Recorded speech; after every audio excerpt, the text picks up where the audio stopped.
Welcome to the documentary show, Are We Novice Gods? This is where we're talking about how to unlock the fullest potential within us. Well, let's take just a look today on what does it mean to be a child of God. How is it we can do some amazing and sometimes unexplainable things, like heal our own bodies by the power of our thoughts? Mother's intuition, the law of attraction. Can we really tap into our subconscious mind? Can we really create our own realities? It begs the question, are we novice gods? All right, thank you so much for joining me on this documentary series, Are We Novice Gods? Now, I've been doing this for, I don't know, this is like in the 70s, this episode, but it's been really interesting to talk to different people about what kinds of powers we think that we have inside and what kind of connections do we have with God. And I've heard from so many people saying, thank you for doing this show. Thank you, this is so important. We need to have this kind of conversation more in the world today. And I so appreciate that. Well, today I want to talk just about the simple concept of what does it mean to be a child of God. That's what this whole thing is founded on. This is not a religious show. There's no baptism kind of conversion agenda in here. This is a show about how it is we can do some amazing things. And it is founded on this simple premise of a belief in God, a belief that we are connected to a higher power. And in that connection, what does that mean for us? How do we use that connection to better our lives now? So anyway, I just wanted to share that with you. It's kind of like, if you look at the United States, it's founded on the principle of in God we trust. That's the basic principle of this show, is that we are children of God. We are connected to Him. But what does that mean? What does that mean to be a child of God? So let me just share a few things with you that hopefully will kind of maybe make some clarification for you. It is a really simple principle. This idea that we are children of God. Okay, so one of the things that they teach in science is that matter cannot be created or destroyed. Matter always exists.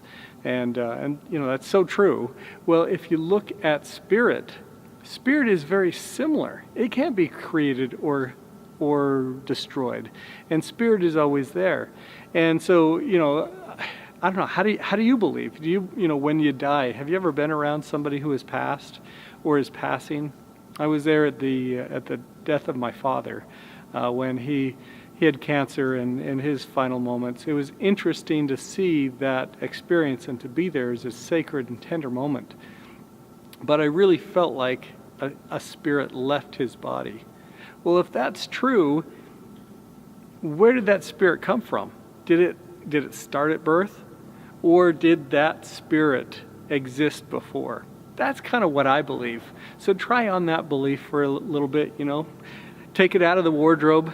Put it on if it's a nice vest or a nice jacket. How does it feel to believe that you existed before as a spirit and that you will exist after as a spirit, that life is this eternal thing? Kind of feel that out. Does that feel good to you? Does it feel warm? Does it feel right? Does it feel uncomfortable? However it feels, kind of go with that, because what we're doing through this series is we're trying out a bunch of beliefs to figure out just, what suits us best. And what is most constructive, what's most helpful for us. So as we look at kind of some of those, the simple idea of what if we really are connected? What if we really are children of God? What does that mean? Does that mean that we have His characteristics? Does that mean that we have His powers, that we have divine DNA within us, that we have the ability to be creators like He does? Along this series, we've been talking to a lot of people who've done amazing things, whether it's been manifesting, whether it's been, to increase their intuition and know things before they happen, whether it's, we talk a lot about the placebo effect, how it is we can actually heal our own bodies through the power of our belief, through the power of our thoughts. These are amazing characteristics I believe, of God, that we can create things. We are creators, and we create our own reality. We create how the universe responds around us. So anyway, I just wanted to kind of point out some of those things for you, that you have the opportunity to choose what you believe. And an opportunity you have right now is to choose that you are a child of God, and to think, what does that mean for me? Well, it means that he's not going to abandon me. It means that he's, if he is a perfect God, which I believe he is, he's going to be perfect, he's going to be loving, he's going to be kind, he's going to be just. He's not going to abandon you and leave you to ruin. He's not going to cause all this harm to come to you. He has a great plan and a great purpose. So if it is true, again, we're trying on different beliefs, kind of seeing how it fits with us. If it is true that you are a child of God, then you have his characteristics, then you have his attention, and, well, actually, let's go back to attention. Do you have his attention? Does he care enough about you to know what's going on in your life? That was something that I struggled with for many years, because I felt like my life didn't have meaning, it didn't have purpose, and I wasn't connected to God. I felt like he wasn't answering my prayers, and I was frustrated. I got into this really dark hole. I just kept spiraling down. And it wasn't until I started paying attention to all the tender mercies, all the strange coincidences where, just amazing kind things would happen to me, and I would recognize that it was the hand of God. And as I started writing them down nightly in a journal, and you can check out some of my other episodes that talk about how to repair a relationship with God and how to, truly connect with him. It wasn't until I started doing that and recognizing each night that I did see his hand in my life. Once I started to do that, then I started to feel loved, and I didn't feel abandoned anymore. I didn't feel like I was lost. I didn't feel like he didn't care about me. But quite the opposite. I felt connected, I felt loved, I felt appreciated, and I felt guided.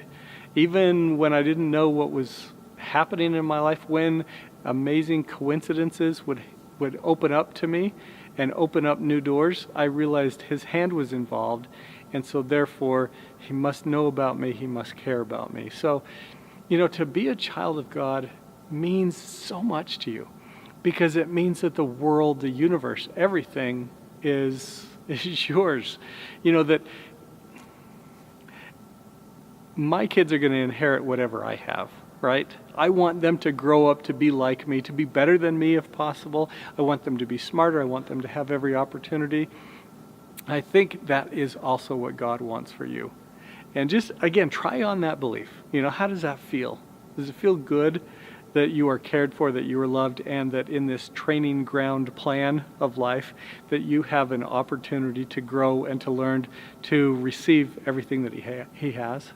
Anyway, those are some things that I have been thinking about. I just wanted to share them with you, because I've talked to a lot of people who have lost faith lately, and I get that. I was there. I was really there. But I want you to know, too, that belief is a choice. Whether you believe in yourself, any sort of belief is a choice. And whether you're looking at just a belief in yourself and who you are and what your identity is, whether it's your belief in God and if he loves you, if he cares about you, if he's a vengeful God, if, all of that, that's a choice on what you want to believe. And I just hope that you will choose a belief that is going to serve you well, that's going to be helpful, that's going to be constructive, that is going to allow you to be the best full version of yourself and not be held back by limitations. So as we look through this documentary series, are we novice gods? Are we children of God? Do we have his divine DNA? Do we have his power, part of his power right now, to create the kinds of lives we want? I believe it's true. And I'm curious about all the things that we can do right now, all the little powers that we can unlock and the ways that we can level up right now. So I hope you join me for more in this series. But if you're wondering what does it mean to be a child of God, I think it means everything.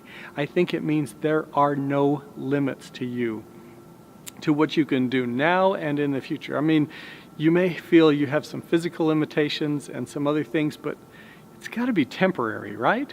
Because at the end of this life, it can't be the end if you are truly a child of God.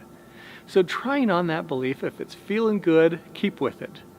And I hope that you keep with me on this series as we look at more evidences that show that we can do some pretty amazing things. Thank you very much, and I'll catch you on another episode. I hope this stirred some questions in your soul. Are you more connected to higher power than you think? Do you have divine DNA? Let's keep asking questions. Click on my face to subscribe so you don't miss a single episode.